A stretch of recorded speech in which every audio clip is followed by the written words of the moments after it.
Tafapetraka ny gouvernemanta vaovao izay tarihan'ny Prime Ministra Heritsalama Rajaonarivelo izay indray zany no hoadiaditsika anio.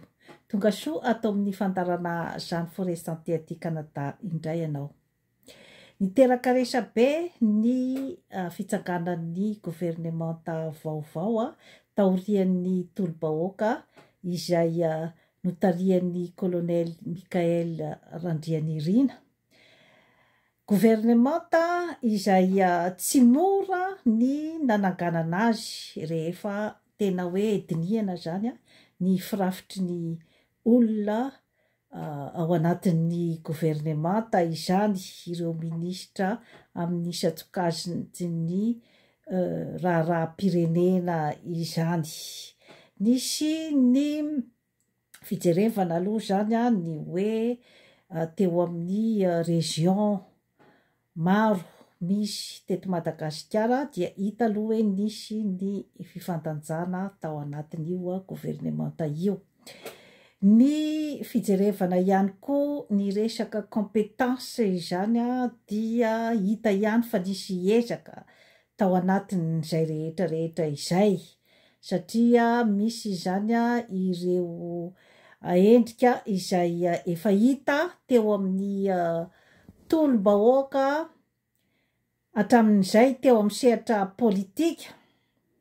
Misy koa zany ny endrika vaovao. Na de zany ara dia tsy hoary isatisfera ny olona rehetra akory ny firafitry ny gouvernemanta na iodika avy na iodika avanana dia tsy maintsy misy foana ny hoe tsy fahafapo fomban-javatra izany amin'ny fiainana. Ny tena nanamarika koa zany dia ny fisian'ireo endrika izay vehivavy efa hita ary vehivavy misongadina teo amin'ny sehatra politika, vehivavy mahery fo, telo vavy izy ireo zany no ao.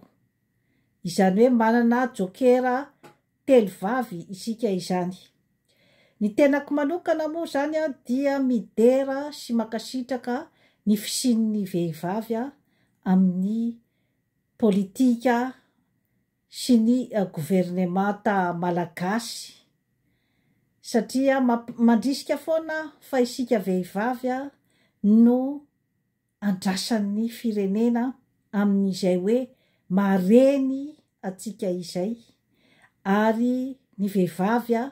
no manana an'ilay fijery lavidavitra kokoa zany ary mampiasa an'ilay hoe intelligence émotionnelle sy ny intelligence rationnelle. Izay zany no matetika hoe misy zany amin'ny qualité-an'ny vehivavy. Tsy iza moa zany ireo vehivavy telo ireo zany fa Ramatoa Christine Razanamahasoa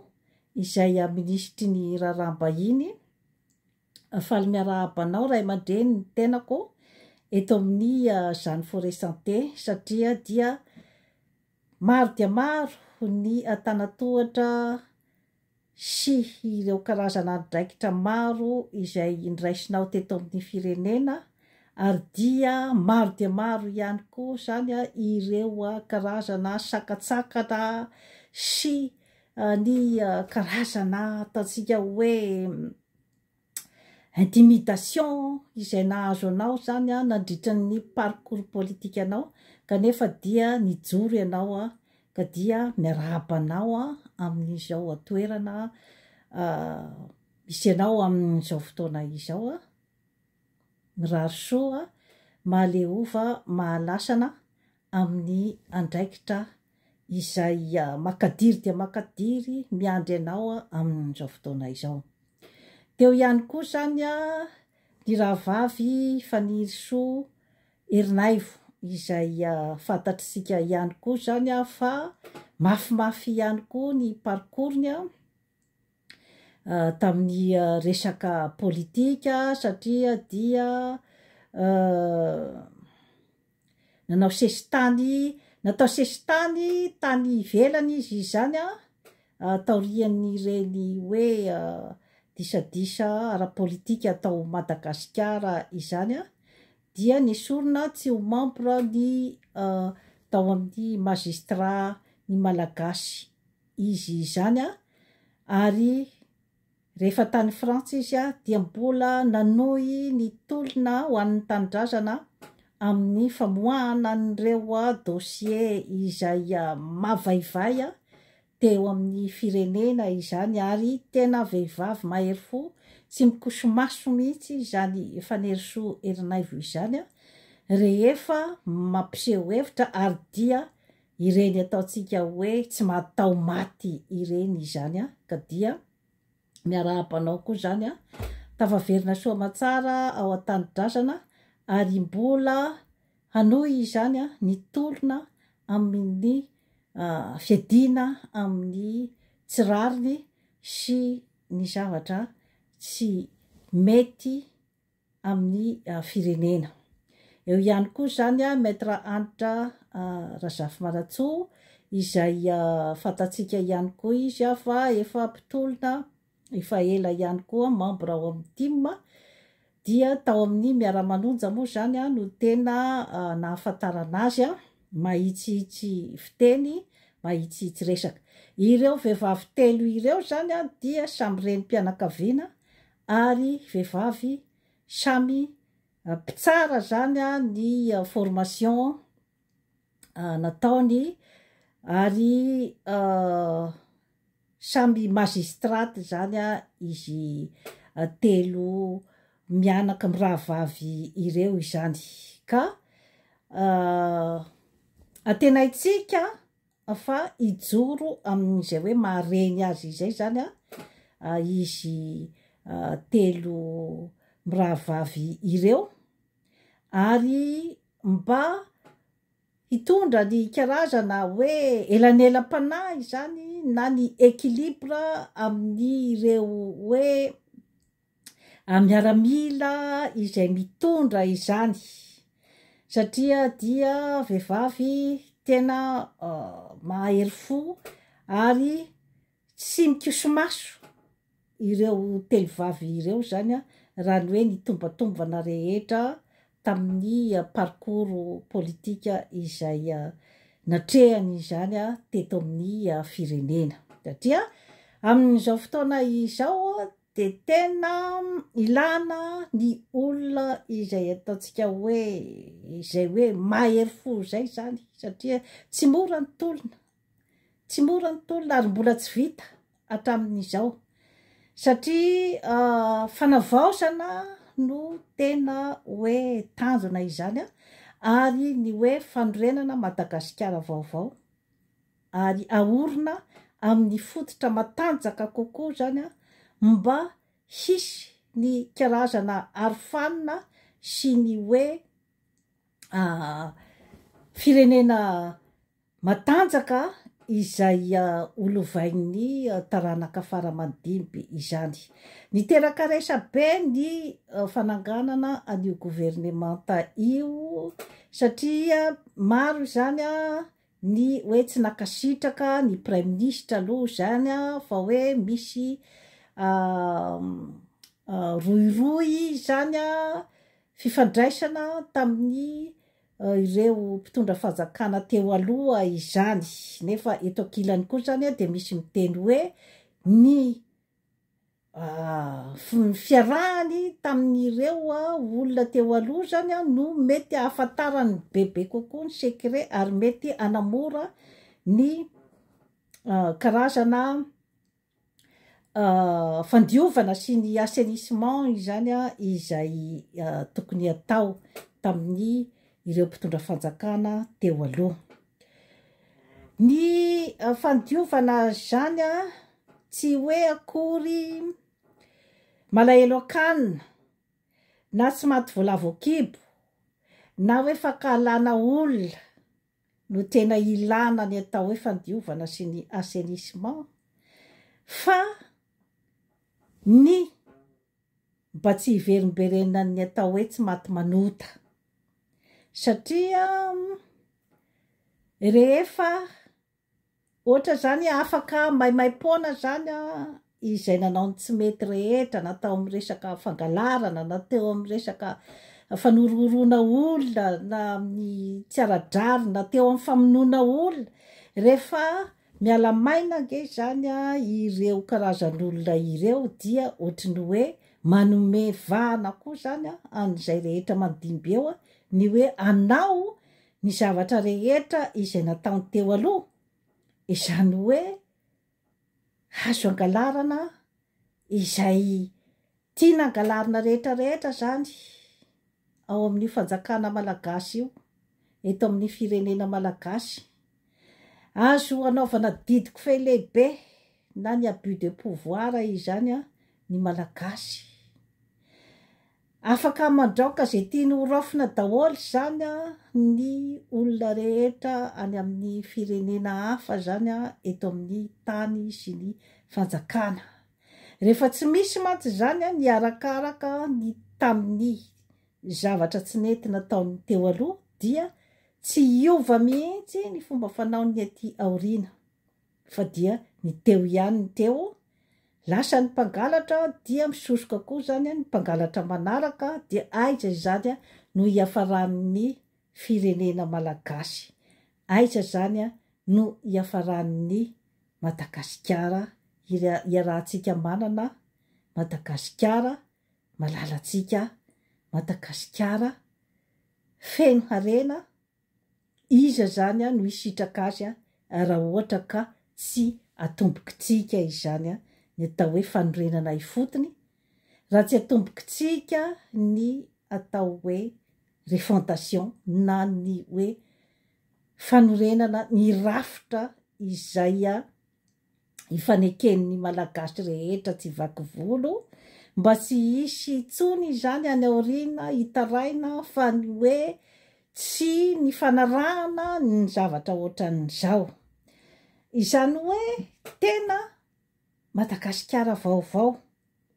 izay zany no hoe ezahana tsy mora nefa ny fananganana an'izany zavatra rehetrarehetra izany satria mbola eny antsefatsefany eny zany ny taritariky ny fitondrana teo aloha mbola maro zany ireo zavatra hita fa goragora satria ireo mpitondra fanjakana sy ny minisitra maro samihafa izay nametrahana ny ST ny tsy fahafahana mivoaka ny Madagasikara dia mahagaga fa tafavoaka daholo ireo olona ireo aiza zany ny lesoka iza zany namoaka n'ireo olona ireo izany hoe ao amin'ny aéroport koa zany mbola misy ihany koa zany fandiovana tokony atao ny antony ijerevana n'izany zavatra rehetrarehetra izany mantsy izany dia ny hoe ahafahana miasa madio haingana ary tsy misy sakatsakana izany eo amin'ny fanorenana firenena vaovao satria na tiatsika na sy tiatsika dia tsy maintsy manombana ny strateziany ireo karazan'olona ireo ary raha ny toetoetrany dia olona tsy manaiky resy rehefa tena atao ny fandinihana ny toetoetran'ny ireo olona tao amin'ny gouvernemanta taloha izany ary tena hoe mahatonga saina mihitsy ny amin'ny hoe ndraindray mantsy zany ianao hoe rehefa maheno hoe izao ono hoe misy an'izao ono hoe ianona ono nanao an'izao ianona nanao an'izao ndraindray ianao zany ohatrany hoe manontany tena ihany hoe marina tena marina ve zany zavatra tantarain'olona zany mombadrasoa mombadrabe sao de mba fanaratsiana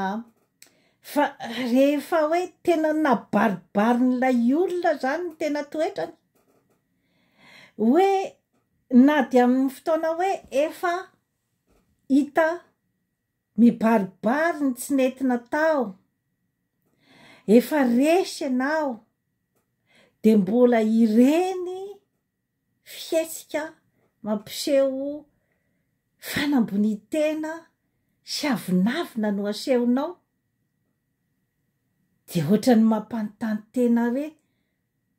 efa tsy eo am-pelatanany intsony ara ny pouvoir, mbola ireny ny fihetsik'ilay olona ka vao maika moa ka hoe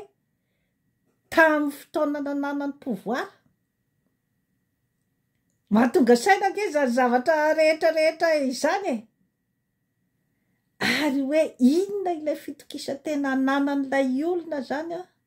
hoe mbola afaka mitsangana izy zany. Mampametra-panontaniana zany hoe mbola hatramin'ny farany izy zany a, mbola mitsapatsapa zany hoe atraiza ny alalin'ny rano ny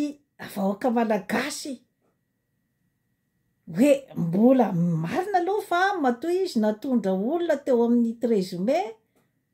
malgré ny zavatra rehetra nisy dia nisy olona nandray vola tao,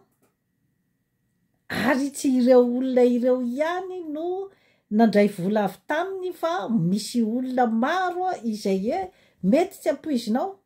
nandray vola avy tamin'ireo olona ireo, ary nahafahany ny ala ny Madagasikara, nandositra ny Madagasikara dia mbola vola ihany koa. Mampieritreritra zany zavatra rehetrarehetra izany a, ny amin'ny hoe atraiza izany a, ny hoe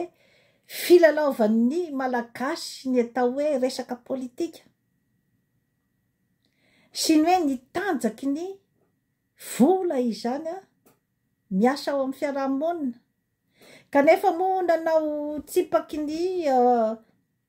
Matiandrano faraparany ireo karazan'olona ireo, rehefa hitany fa tena hoe tsy niova ny tolona, ary tena hoe hitany ny alalin'ny rano dia kisaka izy.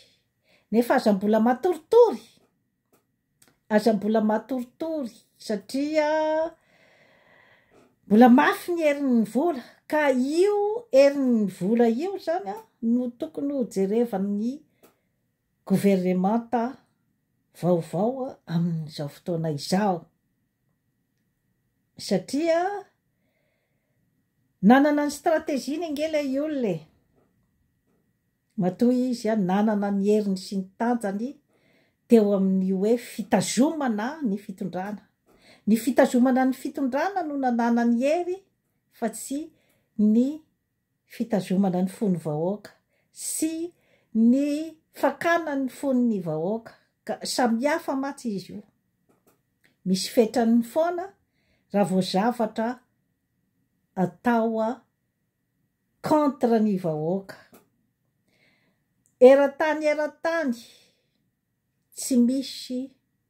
ny pouvoir maharitra rehefa pouvoir tsy mahay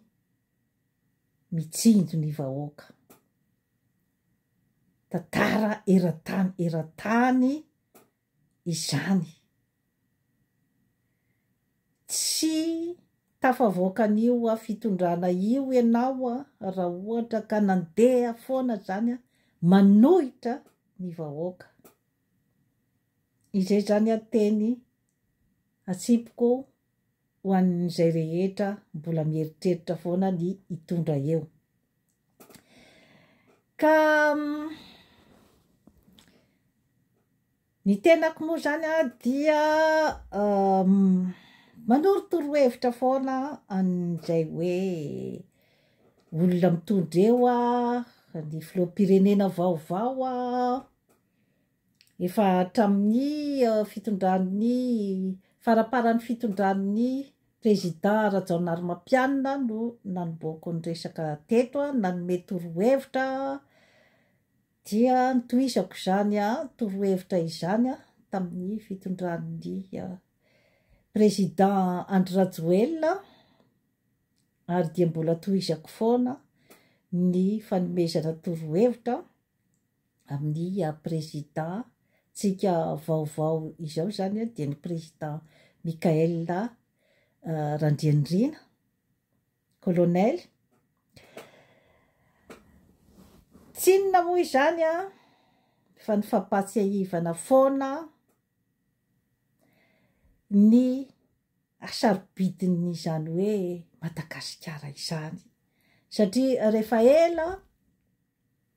nipetraka taty ampitan'ny ranomasina ianao dia afaka manao évaluation ny valeuran'ny tany niavianao par rapport amin'ny tany izay onenanao. Marina fa aty ampitan'ny ranomasina no misy ny ataontsika hoe fandrosoana amin'ny faratapiny ngamba na eo amin'ny resaka arabola, materialy, teknôlôjia, ara-pahaizana, ara-pahalalana sy ny sisa. Kanefa kosa eto ambonin'ny tany dia samy manana ny maha izy azy daholo ny firenena rehetra, ny olombelona rehetra. Ka rehefa tsy mahay manavaka an'izay zany ianao dia tafalatsaka any amin'ny lavaka mangitsokitsoka izany ny toetsainao, ny toepanahinao, ary mety manaraka hatrany amin'ny fahasalamanao, ara-tsaina, ara-batana, ara-panahy izany rehefa tsy hainao ny mandanjalanja ny force-nao sy ny faiblesse-nao manoloana ny zavatra mamirapiratra ety ivelany. Ka izay no tena problème ny Afrika sy Madagasikara, satria mbola nisy ny séquelle ny fanjanahana sy ny fanandevosana izay natao tamin'ireo tany ireo, ny tantsika izany. Hany ka tsy manana an'izay hoe estime de soi sy ny amour de soi ary ny confiance en soi izany ny olona ao amin'ny Afrika sy Madagasikara. Ka ireo izany no mila travaillena izany izay hoe fananana ny fitokisantena izay ao amin'ny firenetsika, satria zava-misy dia ny hoe tsy fantatr'ireo tantsaha akory ny hoe ohatrinona marina ny tena vidin'ny ity diamant hitako ity. Ohatra misy tantsaha iray zany tsy nianatra, tsy nahalala ny momba ny valeur an'io, tsy fantany hoe ohatrinona marina ny tena vidin'ity volamena ity. De matetika ireo tena mpitrandraka ny volamena tsy mety manan-karena mihitsy,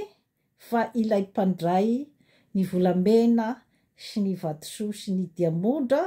no lasa millionnaire sy milliardaire, ary dia matetika dia ny vahiny no misitraka izany zavatra rehetrarehetra izany. Ka ao zany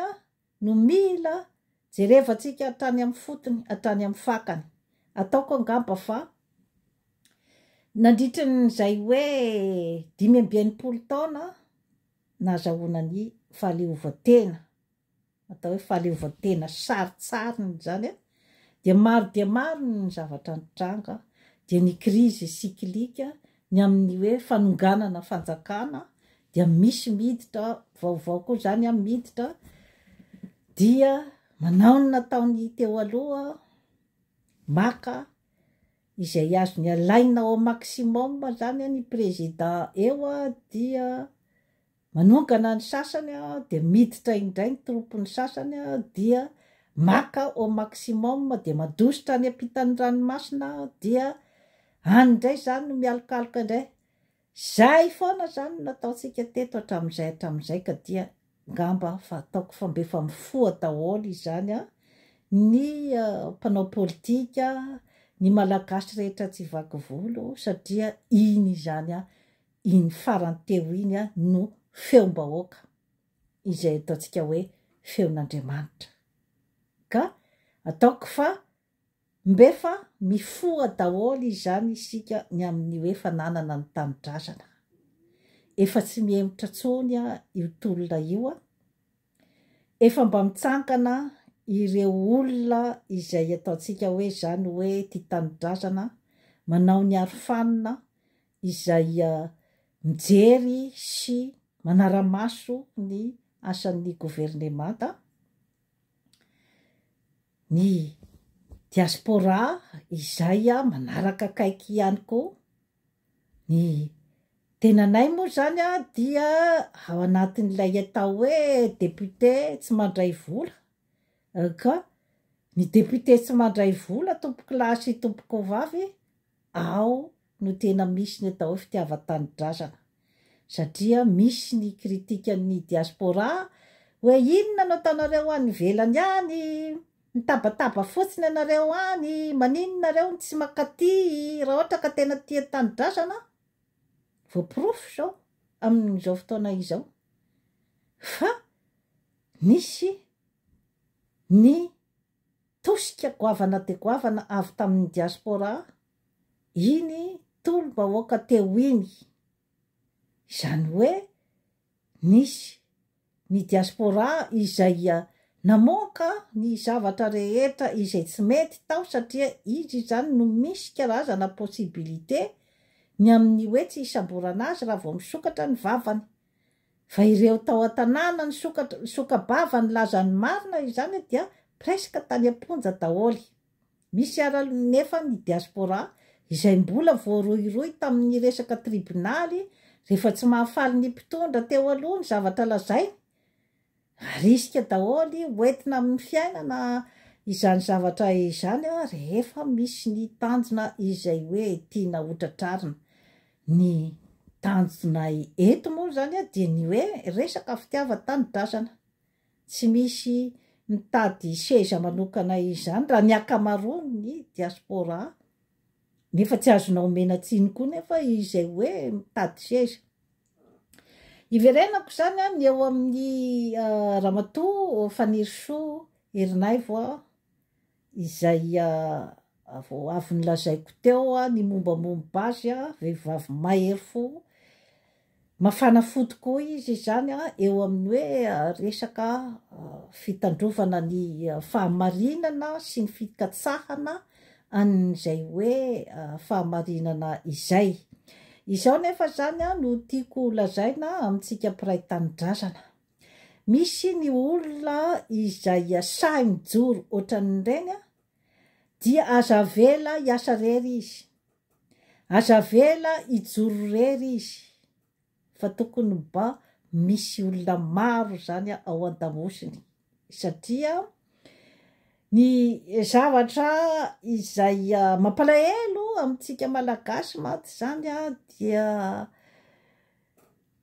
ilay hoe karazana anticipation zany no mbola tsy tena ampy. Satria raha sanatria zany ohatra ny olona ohatran'ireny zany hoe misy manao sabotage na hoe sanatria élimination physique na sanatria zany iandrasan'ny olona kendri-toana amina hoe zavatra izay hoe mety hadisoana kely izay mety vita no ohatra.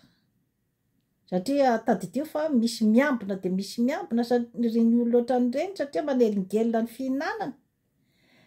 Ka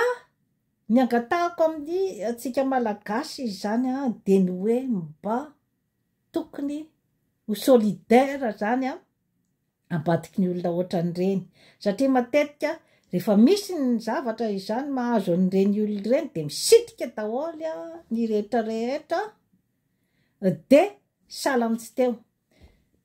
Ohatraohatran'izay foana nge ny strategian'ny fitondrana teo aloha hoe raha vao misy zany ny karazana fihetsiketsehana de le lohany no tonga de saboriny dia tonga de mangina daholo ny rehetrarehetra de rava ny tolona. Amin'ity zany mba tokony efa mafimafy ny stratégie. Satria tsy adalange fa nisy tena nisy ny stratégie ny mpitondra teo aloha.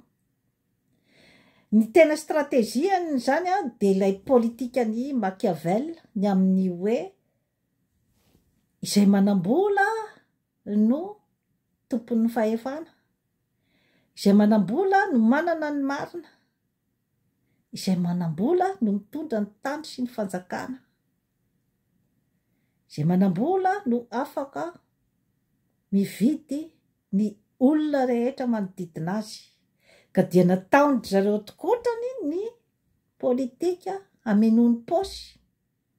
hampanefoefo azy, ary ahafahany mividy ny olona rehetra manodidina azy. Ary tsy misy andrarahiny an'izany resaka sosialy izany, sisy andrarahiny an'izany hoe mianatra ve ny zaza malagasy, satria nanana tanjona izy de ny hoe ho lava fanapahana sy ho lava fandidiana eo amin'ny tany sy ny fanjakana. Ka rehefa feno ny paosiny, lasa miliardaire daholo izy rehetra, troupy rehetra tao, dia nahatoky 100 izy izany fa eo am-pelatanany daholo izany ny fahefana rehetra ao Madagasikara. Ka izay zavatra izay zany no tokony ho fanana tanteraka, izay hoe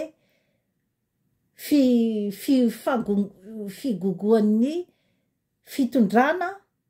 eo amin'ny olon-tokana sy ny olom-bitsy izay zany no tokony imasona ny ijerevana an'izay, satria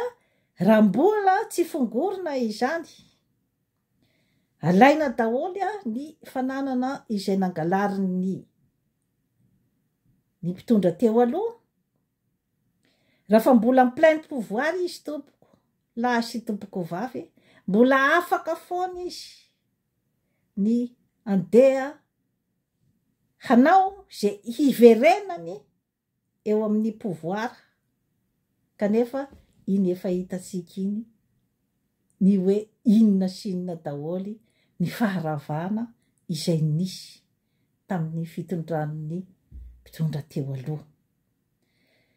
Misy aloha ny zavatra vita, ny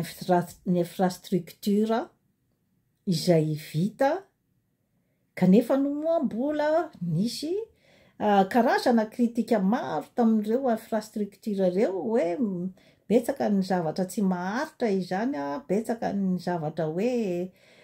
trano izay misy karazana défaut maro, iny zao ohatra ny stadin'ny Barea izay hoe tsy manara-penitra, tsy afaka nandraisana akory ny match international izay tokony ny fanandrinan'ny Barea tamin'ny ekipan'ny Afrika. Izany zavatra rehetrarehetra izany zany dia zavatra mila jerevana akaiky daholo ny momban'izay zavatra izay. Tompoko lahy sy tompoko vavy, tsy ho lava resaka ny tenako fa mampatsiahy fotsiny izany hoe tolona izay iaraha manana, satria tanindrazana iaraha manana ny tanindrazantsika, tolona masina izao tolona amin'izao fotoana izao. Ka engany ka tsy olotoitsika amina resaka fitiavam-pahefana be loatra, tsy olotoitsika amin'ny fitiavam-bola be loatra, tsy olotoitsika amin'ny fanararaotam-pahefana, fa tokony ho tolona tena fanarenana marina any Madagasikara izao tolona izao, ary dia fomba famindra vaovao, toe-tsaina vaovao, ary ny fangetahetan'ny tanora teo amin'ny 13 Mai sy ny tanora manerana ny nosy ny malagasy rehetra tsy vaky volo dia tokony hoany foana izy zany no hitondrantsika ny baolina. Mila foana izy zany sika rehefa mandray fanapahan-kevitra, rehefa mamindra mijery anireo tanora marobe izay miandrandra ny fanovana tena izy ao Madagasikara. Ka tsy tokony mihitsy izany atoritory na ny eo amin'ny resaka hoe sécurité amin'ny endriny maro samihafa ao Madagasikara. Tsy tokony intsony izany isy olona afaka hanao tantely afa-drakotra ny harenam-pirenena. Rehefa miainga eo amin'ny fokontany ny pouvoir rehetra rehetra dia ho fantatry ny chef-pokotany sy ny andrimasom-pokon'olona rehetra rehetra hoe iza ny manao inona eto amin'ity fokontany ity, iza no mitrandraka ny harenam-kibon'ny tany eto amin'ity, iza ny manao dahalo, iza no mpangalatra mpanao alaboty, iza no mpamono olona, iza no mpandrombaka voamason'olona. Tokony ho fantatry ny lehibe ny fokontany sy ny andrimasom-pokotany rehetra, ny zavatra rehetra izay miseho eo amin'ny fokontany iray dia hiadam-pinaritra ny malagasy rehetra tsy vaky volo. Ka ny ankizy rehetra dia hianatra any am-pianarana, tokony atao obligatoire io, mba tokony hipetraka amin'ny trano ohatry ny olombelona rehetra rehetra, hisitraka jiro sy rano ara-dalàna, rano madio, mba afaka hisitraka ny fandehanana any amin'ny hôpitaly daholo ny olona rehetra rehetra, mba ho araky ny budget ny tokantranony tsirairay ny fandehanany any hôpitaly, mba hihinana sakafo ara-pahasalamana, hihinana amin'izay tokony ho tandrify azy daholo ny olombelona rehetra rehetra ao Madagasikara, hisitraka ny fandriam-pahalemana dia mba tany anjakan'ny fandriam-pahalemana tokoa izany Madagasikara izany. Tsy ho tanteraka nefa izay zavatra rehetra rehetra izay raha tsy misy ny concertation nationale, ny latabatra boribory eo amin'ntsika malagasy rehetra tsy vaky volo, ny fampihavana-pirenena tamin'ny zavatra rehetra izay nisy. Saingy ny fampihavana-pirenena izay tsoriko eto dia tsy fampihavana-pirenena ny tsy maty manota, fa izay rehetra nanao ny tsy mety dia tokony hisy izany ny fanaraha-maso azy sy ny sazy izay omena azy, na ny fangalana ny harena izay nangalariny omena ny population, na ny fampiarana azy ny sazy mendrika azy dia ny fandefasana azy anipoja, na andositra izy na andositra iza eran'izao tontolo izao dia efa misy ny teknôlôjia avo lenta izay ahafahana mitady azy amin'ny isamborana azy ny amin'ny tsy mety izay nataony teto amin'ny firenena. Rehefa totosa izay zavatra rehetra rehetra izay, tsy misy olombelona sahy intsony izany mamerimberina an'izay zavatra rehetra tsy mety nampahory vahoaka tao Madagasikara izay. mba tokony mipetraka amin'ny sokajiny daholo ny olona rehetrarehetra. Ny mpandraraha malagasy dia mba manaova karazana lobbying ny mpandraraha malagasy hoe mba ianareo no priorité zany amin'ny fandrarahana Madagasikara misy eran-tany zany zavatra zany, satria raha vao ny vahiny ange no atao priorité zany amin'ny fandrarahana ao amin'ny tanitsika dia mazava ho azy fa ny mpandraraha malagasy dia arian-jorotrano kanefa ianao ny tompotrano. Eritrereto zany zavatra rehetrarehetra izany ty malagasy, satria ianao dia tsy afaka andeha any Inde ka hibodo tanin'olona ka hilaza fa hividy tany ao ianao dia misoratra aby ianareo rikarana ato amin'ity toerana ity fa efa novidiko tamin'ny fanjakana ity, ianao angamba ny fatinao no entina miverina ty raha ohatra ka izay no ataonao any Inde na ataonao any Chine. Ka nahoana moa zany zavatra rehetrarehetra izany ty malagasy no avelanao hatao ao amin'ny taninao, satria ve nahazo potomofo kely ianao dia izay no amadianao ny mpiray tanindrazana aminao. Zay zany no azoko lazaina mikasika ny hoe resaka fanorenana Madagasikara vaovao, fanorenana ny hoavin'ny Madagasikara. Ny atombohan'ny resaka moa zany dia ny hoe ny gouvernemanta vaovao dia mirary soa, aleo ahalasana, ilaina ny fanehoan-kevitry ny olona, ilaina ny aiain'ny olona mba